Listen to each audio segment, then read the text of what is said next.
Hello and welcome back to Better on Purpose. Thank you for pressing play today. I hope wherever this episode finds you, you're able to take a deep breath, settle in for a few minutes, and just be present because today's conversation is one that I think I needed just as much as so many others out there. Before we jump in though, I do want to take just a moment to acknowledge something that feels pretty special to me.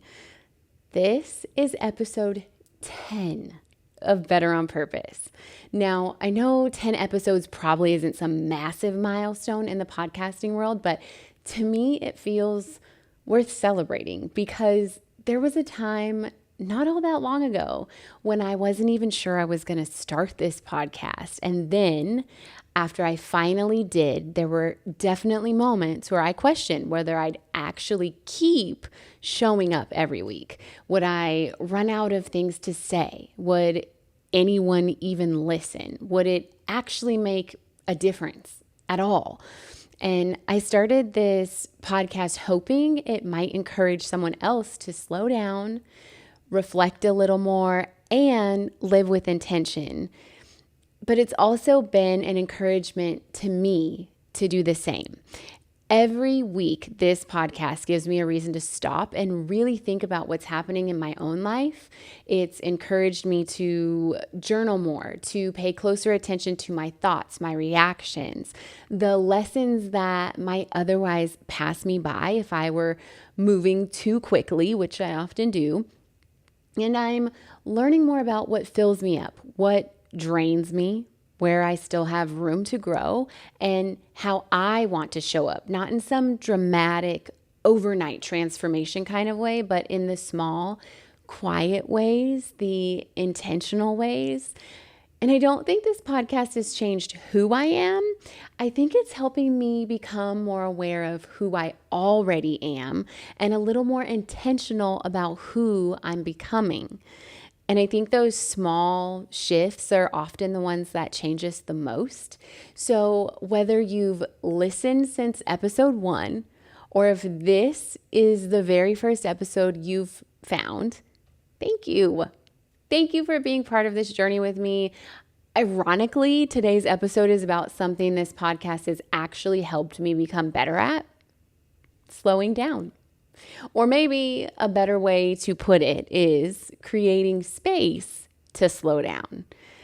Because if I'm being honest, I haven't always been very good at unplugging. Even when I'm technically resting, my brain usually isn't. I'm usually thinking about work, my calendar, the podcast, my event business, laundry, emails, the grocery list, the things I forgot to do, the things I should probably be doing tomorrow. And my husband actually jokes that my phone and my computer are a pretty accurate reflection of what's going on inside my brain, because I always have way too many tabs open. I'm constantly running low on storage. Everything desperately needs to be organized. And let me just say, I do usually know exactly where everything is. It might look chaotic to other people, and I definitely prefer clean, organized space, but somehow my brain has created its own filing system in the middle of all of my messes. And I think that's one of the reasons I enjoy event planning and coordinating so much, because I love taking 100 moving pieces and creating something that feels intentional and organized while celebrating milestones and creating memories, which is my favorite. But just because I know where everything is doesn't mean everything isn't full or cluttered or overdue for a little attention. And I never quite seem to have enough time to slow down and really organize it. So instead, I just keep opening more tabs. Eventually, my phone starts warning me that I'm running out of storage. So I delete just enough photos or apps to free up the tiniest amount of space so it keeps functioning. And then I go right back to opening more tabs. And I think that's exactly what I've been doing in my life. Instead of slowing down long enough to process everything I'm already carrying, I just keep adding more commitments, more responsibilities, more ideas, more notifications, more tabs, until eventually my brain starts sending me the same warning my phone does. Not with a little pop-up notification, but in the way I show up. I become impatient. I get overwhelmed more easily. I struggle to focus, and every interruption feels bigger than it probably is, and every sound starts to feel louder, not just because the people around me have changed, but because my capacity has gotten smaller. And that's something I've come to realize more and more recently.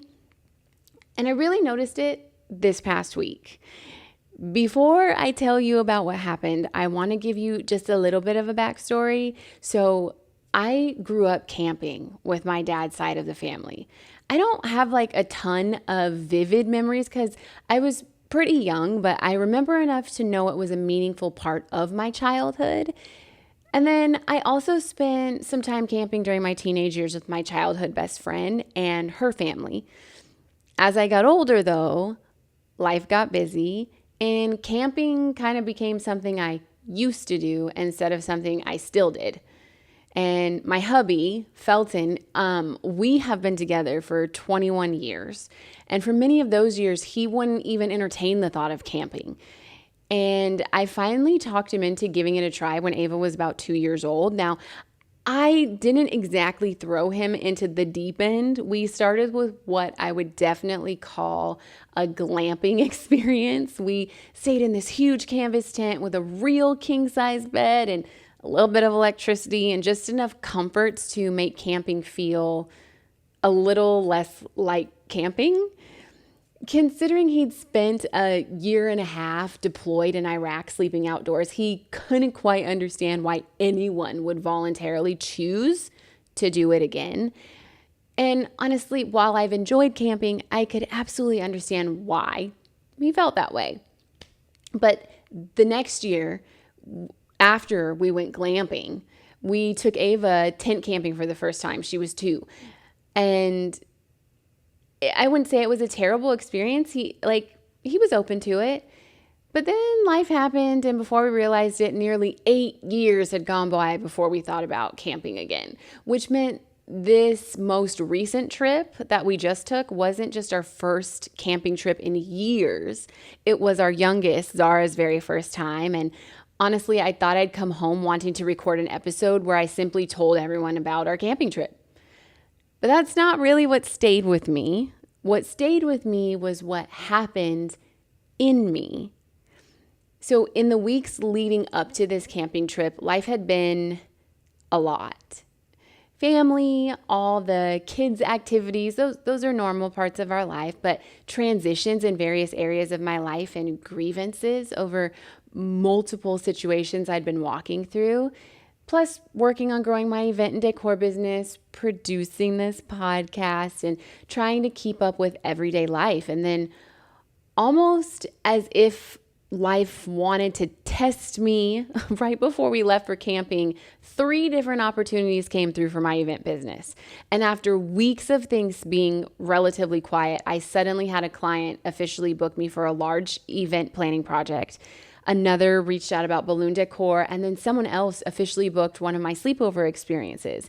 And these were opportunities I'd genuinely been working hard to obtain and what I've been hoping and praying for in this season. The kind of opportunities that remind you why you've kept showing up, even when things have been slow. And they all happened right as I was about to drive somewhere with little to no cell service. And part of me was longing to completely unplug. And the other part of me knew I couldn't, because there were real people trusting me with their events. And I wanted them to know I saw them, that I appreciated them, that I hadn't disappeared. So not long after setting up camp, I walk over to the little camp store where the Wi-Fi worked, kind of. And I answered emails, I sent contracts, I responded to clients, and made sure everyone knew what the next steps would be. It probably took me about an hour, maybe a little longer. And then I put my phone away and I went back to my family. Normally, once work gets my attention, it tends to keep my attention. And maybe you can relate. I'll tell myself, I'm just checking one email. Then somehow 20 minutes has turned into an hour. And then I remember I was supposed to be watching a movie with my family or helping with dinner or just being present. But this time, that didn't happen. Not because I suddenly developed incredible self-control. Honestly, I think it's because I didn't really have a choice. The signal wasn't good enough, and if I wanted to scroll social media, I was going to have to walk back to the camp store. If I wanted to check my email again, I'd have to intentionally leave whatever I was doing. And apparently that was just inconvenient enough to stop me. And I started to notice something almost immediately. Without even thinking about it, my hand would reach for my phone. I'd unlock it, maybe I'd stare at it for a second and then remember, oh yeah, there isn't really anything I can do with this right now. It just almost felt like muscle memory, really, like my brain had been trained to fill every tiny, quiet moment with checking something, anything.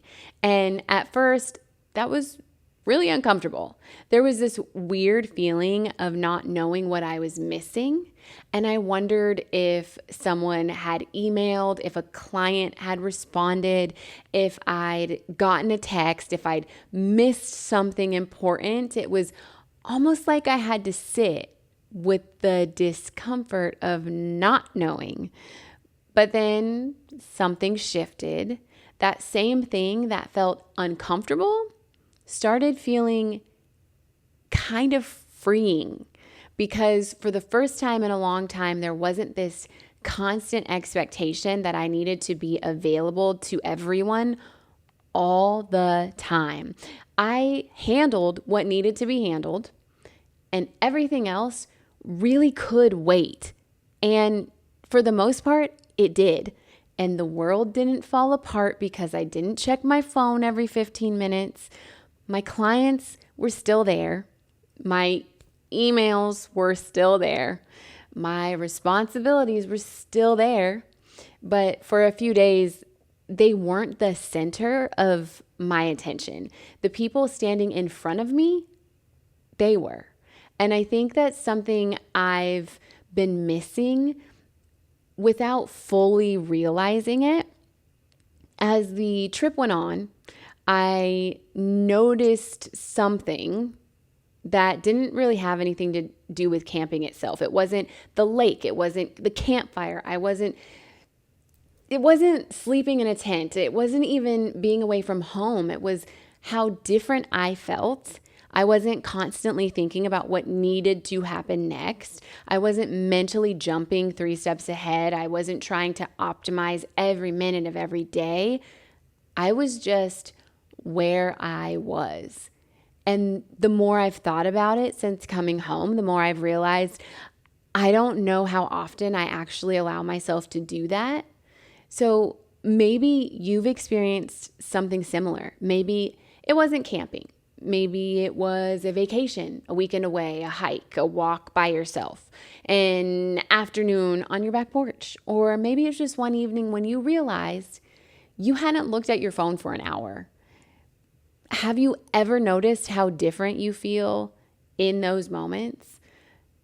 Oftentimes your shoulders relax and your breathing slows down. You aren't mentally rehearsing tomorrow while today is still happening. You're actually listening instead of just half listening while your brain is somewhere else. I watched my girls spend hours swimming, hiking, exploring, playing games, making up dances. They they helped cook meals and laughed around the campfire, and they were just being kids. They didn't pull out their tablets even once from the time we arrived at camp until we got in the car to go home days later. Now, Dad had told them they couldn't, but they didn't even fight for it. And Felton and I even woke up one morning and did yoga together by the lake. And there were moments we spent together with an entire group, with our friends and their extended family, and moments with just our family. And I even got a few quiet moments by myself. None of it was necessarily extraordinary, and maybe that's exactly what made it so special. We were simply present enough to enjoy ordinary moments. And when it came time to pack up and head home, every single one of us wished we had one more day. Actually, probably 3 more days. The girls were already asking when we could go back, and Felton and I have been talking about finding another weekend before summer's over, not because we're trying to escape our lives, but because we'd been reminded of a version of ourselves that we really liked. And then when we came home, I noticed almost immediately how quickly life filled back up. Before we'd even unpacked everything, the pace started picking back up. The calendar, the emails, the laundry, the responsibilities and notifications, and the tabs, they were all still there, waiting for me. Nothing had changed except I had. Or maybe a better way to say it is that I had been reminded of what it feels like when I have a little bit more margin, and then within a day or two of being home, something else came to mind, and I could actually feel my capacity starting to shrink again as the pace picked back up and the noise picked back up. The mental tabs started opening again, and I found myself becoming more irritable, more distracted, more overwhelmed. And I've realized lately that when life gets especially full, I become incredibly sensitive to noise in all senses of the word. And when I'm mentally overloaded, every sound feels louder, questions feel bigger, interruptions feel harder, and the people I love most often get the shortest version of me, not because they've done anything wrong, but because they're the safest place for all of my overload to land. That realization's been hard because that's not the wife I want my husband to experience. That's not the mom I want my kiddos to experience. And it's not really who I am. Camping didn't magically make me more patient or solve my problems. It didn't erase my responsibilities. Those things were all waiting for me when I got home. What it did do was create enough space for me to remember what I feel like when I'm not caring quite so much. It reminded me that my capacity matters, that rest isn't just about getting more sleep. Sometimes rest is creating enough of that margin that your mind isn't constantly sprinting from one thing to the next. Sometimes rest looks like putting your phone away. Sometimes it looks like saying no. Sometimes it looks like protecting a Saturday. Sometimes it looks like sitting around a campfire with people you love. And maybe for you, it looks like something completely different. The point isn't that everyone needs to go camping. The point is that all of us need something that helps us close a few tabs, something that reminds us to look up, slow down, to breathe, to notice the people sitting right in front of us, because those moments are happening whether we're paying attention or not. And this trip reminded me that the version of myself that I want my family to experience isn't gone. She isn't buried somewhere underneath all of the responsibilities. She just has a harder time showing up when she's carrying so much.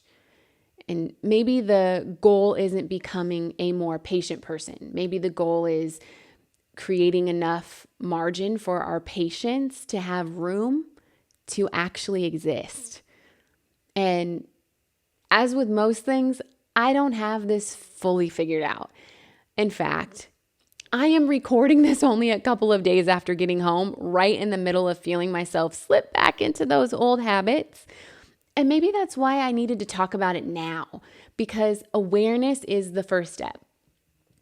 If I can notice it, I can start making different choices, not perfectly or all at once, but intentionally. And maybe that's my encouragement for you this week. Pay attention to the version of yourself that shows up when you have a little bit more margin. Ask yourself, what creates that feeling? Then see if there's one small way you can create a little more space this week. Not because your life has to look like mine, not because you need to go off the grid for 4 days, but because the people you love deserve the best version of you, and really, so do you. So if something from today's conversation resonated with you, I genuinely love to hear about it. One of my favorite parts of creating this podcast has been hearing the stories and reflections that come from these conversations. So if you're listening on YouTube, I'd love for you to leave a comment and let me know what creates margin in your life. If you're listening on Spotify or Apple Podcasts or anywhere else that you listen to podcasts, maybe consider sharing this episode with someone who might need the reminder. Leave a review or reach out through social media. I really, really, really do love hearing from you. And I just want to thank you for choosing to spend part of your day with me. Again, it means more than you probably realize, truly. So I hope this week you find a little more margin, a little more presence, and maybe even a chance to close a few of those tabs. I'll be back next week with another episode of Better on Purpose. Until then, take care of yourself and each other. And remember, how you show up matters.